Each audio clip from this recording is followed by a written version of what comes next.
Welcome to another session in the School of Ministry. Right now, I'm going to be talking about ministry structure and administration. It's a very important aspect of all ministries. Habakkuk chapter 2 verse 2, God said to Habakkuk there, write the vision, make it plain upon the tables, that whoever reads can be able to run with it. And now this is a response to what Habakkuk did in verse 1 of that same chapter.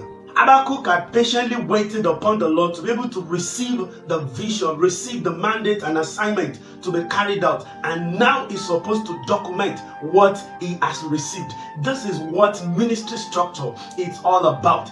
It involves knowing what a ministry is all about, what needs to be done in the ministry, how things are supposed to be done, when things are supposed to be done, with what means will they be done, then who are those that will be carrying out those things. It involves writing out the vision statement and the mission statement of the ministry. It involves talking about what the ministry is all about.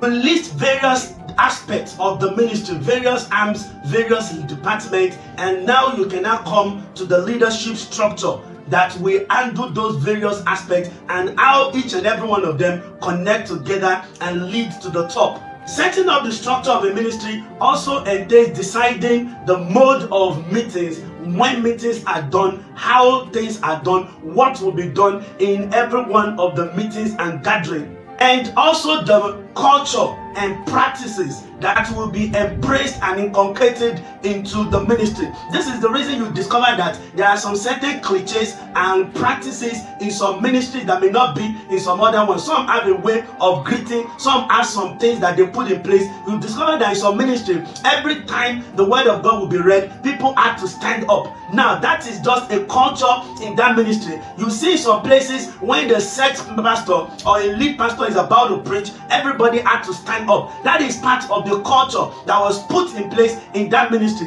It may not necessarily be somewhere else. So you have to be able to come up with the culture, the practices that has to be in the ministry that God has committed into your hands.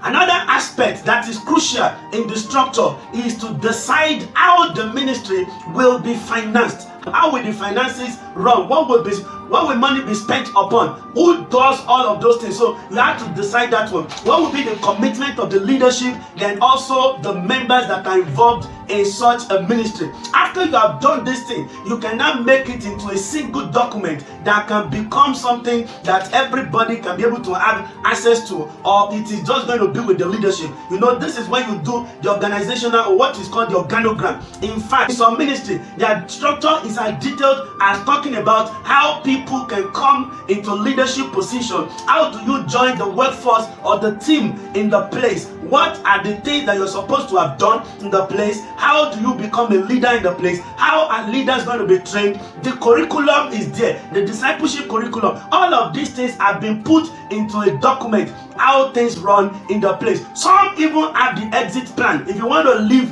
the church or leave the ministry, this is how you do it. So basically, don't just go out there to copy what is obtainable in another ministry and just think that will work in your place. You have to wait on God and trust Him for wisdom to be able to come up with what will work in your ministry, because no two ministry is exactly the same in all ways.